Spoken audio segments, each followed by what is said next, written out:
Hey, I'm Benjamin Law. I'm Noor Azizah. And we're about to cook Rohingya Chicken Curry.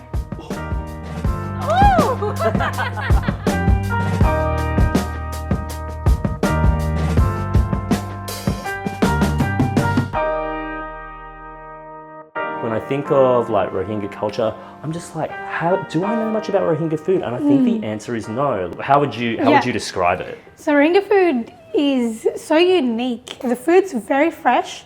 A lot of the curries are quite light and water-based. And a lot of the food that you see here are grown in Arakan. So Arakan is where we're from. If you look at our history, we're farmers. So we take pride in our food because we grow fresh food. We pick it up, we take it to the kitchen and we cook it immediately. So what I'm hearing is like a really dynamic spice profile. Correct. Without the heaviness of that cream that you're talking about, which I mean makes it sound perfect for the weather where Rohingya people are, but also makes it sound perfect for Australians' palates as well. Absolutely. Okay, so what are we going to make? We're going to make a Rohingya green chili chicken curry. Yum. And in Rohingya we say Kurra ghuso sahlon.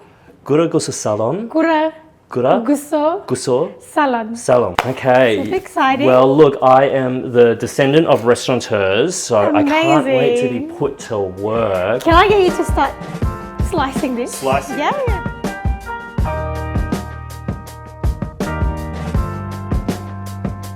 So you learned to cook from your mum. I did. Tell me about your mum.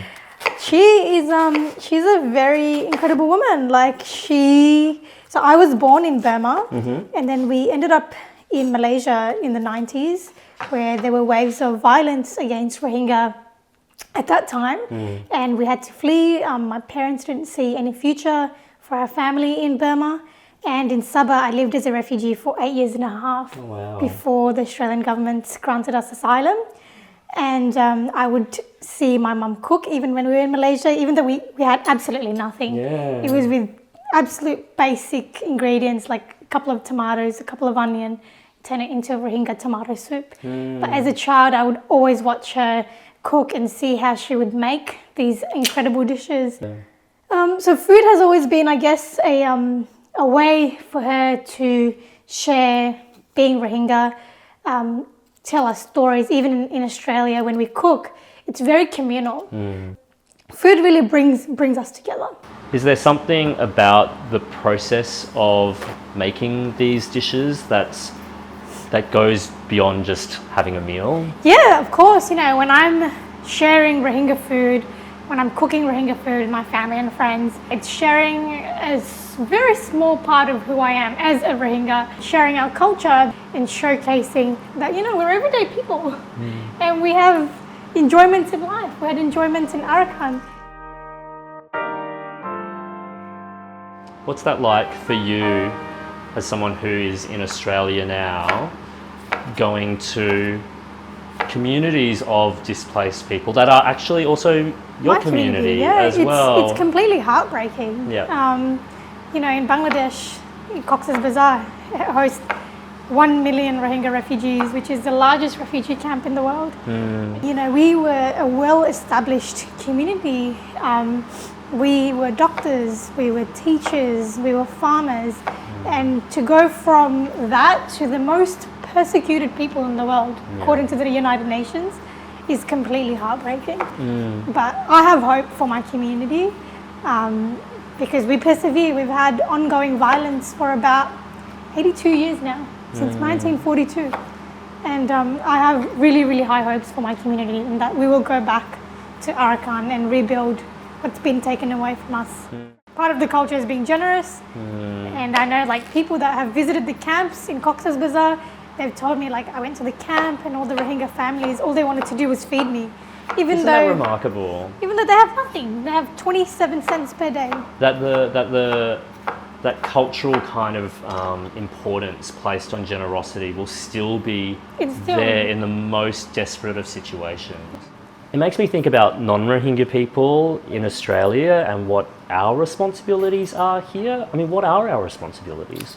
I think we need to keep speaking about the Rohingya crisis. Please speak about our plight, protest for us, write to your MPs, pressure politicians, because we need public support more than anything right now. Is this your first Rohingya meal? I think it is. Oh my goodness! You have to put it in your calendar. Gosh, we'll have an anniversary. Honestly, Yeah. I feel like you need to go first because you're the guest. Oh my god. Am I allowed? This feels Oh. illicit. Do you want me to show you how to eat it actually? Okay, yeah, give a demo. Okay. Yes. Oh, expertly done. Okay. Here we go, here we go, here we go.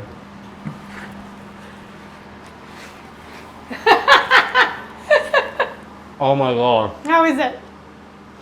10 out of 10? Sour, it's spicy, it's savory. It's good, eh? It's so, oh my god. It's a good mix. It's a taste sensation. I'm so happy I'm in you love heaven. it. Honestly. Yeah, I'm we in can wipe heaven. it. Oh, I'm so glad you enjoyed That it. was so wonderful to learn from you.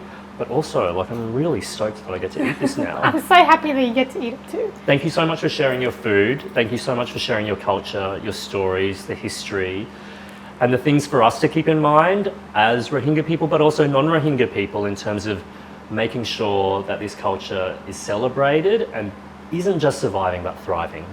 Thank you so much for having me. Honestly, it was so much fun doing this. I'm so used to being in a serious setting where we talk about politics and what we need to do. So when this came up, I was like, yes, this is exactly what I need, and this is a way of acknowledging our people and continuing to speak about the Rohingya plight. So thank you so much. Thank you.